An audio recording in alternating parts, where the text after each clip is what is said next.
Damian Priest just revealed some original plans for the Judgment Day, so we'll see what he had to say. Alexa Bliss has also been all over the headlines this week with her comments on Lilly's origins and taking a shot at an AEW champion, so we'll see what's going on there as well. Let's start things off with Damian Priest and the original plans for the Judgment Day. Just a few days before WrestleMania, it was reported that individuals within WWE Creative was pushing for Edge to lead his own faction on Raw. Well, just a few days later, that faction was officially jumping off at WrestleMania itself.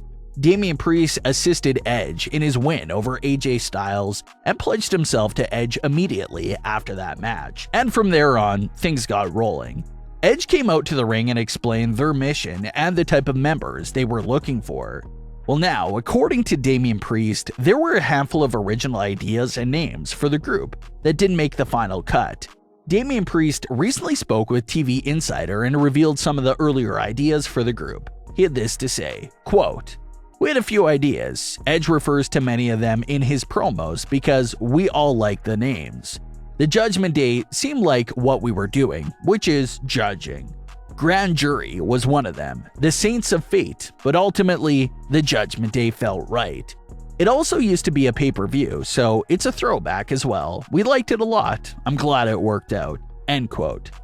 So really interesting information from Damian Priest. The group almost was called the Judgment, Grand Jury, or the Saints of Fate. But it was decided that they would go with the name they currently have, which is Judgment Day. Damian Priest also said that everything he said after his heel turn all came from reality. He had this to say, quote, "The best stories are when they come from reality. I was frustrated. I was doing what I was asked to do. I was this overly babyface good guy, coming out smiling, happy, saying all the right things. It just didn't click. I was doing everything everyone wanted me to do. That was real. It still wasn't there unless I was saving one of the fan favorites. That's when I was getting cheered. There's part of me which is real and I use. I'm doing all this for me and with people that I admire and that I'm friends with. I'm more comfortable now than I've ever been since joining the Raw roster." End quote. So everything Damian Priest said came from the heart. He was tired of smiling all the time and only getting cheered when he saved another fan favorite superstar. So he absolutely loved the character change for himself, and it was something that he wanted for a long time. The bad news for Damian Priest is that he no longer gets to work alongside Edge because Edge has now exited the group. So Edge's exit, especially with how soon it happened, definitely hurts. It would have been nice to see what Edge and Damian Priest would have been able to do together if they had more time together. But either way, the Judgment Day isn't over yet, so Damian Priest still has a chance to continue this heel run and everything that he wanted to accomplish with the original Judgment Day. There's also some conversation amongst the fans about who exactly is the new leader of the Judgment Day. Is it Finn Balor or Damian Priest? Damian Priest played a huge role by being the first individual to put his hands on Edge, but it would appear that Finn Balor is the new leader and was the brains behind the attack on Edge. So Damian Priest's position still hasn't changed. He's still right there and available for whatever mission Finn Balor sends him on. Hopefully, the Judgment Day can stay on track with their new leader, Finn Balor. It's been a busy week for Alexa Bliss's news outside of the ring. One of those few stories was a tweet from Alexa Bliss that called out AEW TBS champion Jade Cargill. Former WWE superstar Ember Moon, who now goes by Athena, is just at the very start of a feud with Jade Cargill in AEW. The two of them have been going back and forth on Twitter. Some WWE superstars' names were even brought into the entire back and forth argument. Alexa Bliss subtweeted Jade by saying this on Twitter, quote, "I'd love to get mad at someone who's coming after my bestie, but I'm still trying to figure out who the heck they even are." End quote. Alexa tagged only Athena and posted a gif that read, "Who is she?" with a she obviously referring to Jade Cargill. So just a nice little interaction between a current WWE superstar sticking up for her best friend who's now in a heated feud over at AEW.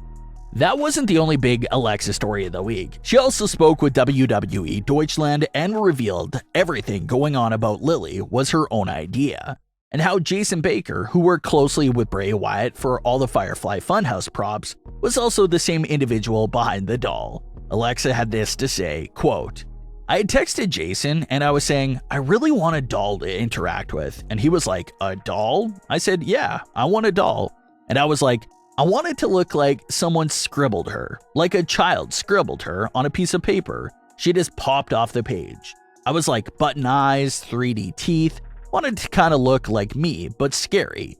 And they showed me Lilly, and it was the most incredible thing I've ever seen," end quote. So Lilly has been around for over a year, but this is the first Alexa has told the story and made this reveal. The idea of Lilly and even the overall look of the doll was actually Alexa's entire vision that Jason Baker and WWE helped bring to life.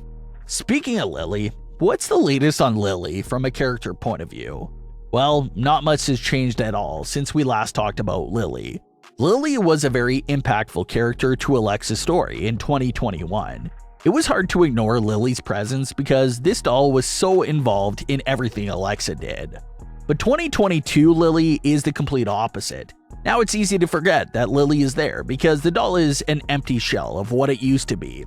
Lilly in 2022 has no effect on Alexa's overall character and persona.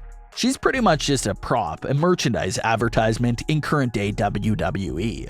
Obviously, WWE can't pull off the things they were doing with Lilly back in the day of the Thunderdome. But it's a bit insane to physically still see Lilly on WWE television. But she's literally just a prop now. She has no story or impact at all anymore. Again, it doesn't have to be on the level of goofiness that we were seeing from Lilly last year, like how she was winking during matches to distract opponents, and all those other things that the doll was doing. That was a bit over the top on the goofy radar, but it would still be nice to see Lilly have some sort of impact on the story on the current Alexa Bliss. The therapy session sort of gave off the impression that Alexa will pretty much be normal if she still keeps Lilly by her side. So an intriguing story route that they can take for Alexa is for her to somehow misplace or lose Lilly.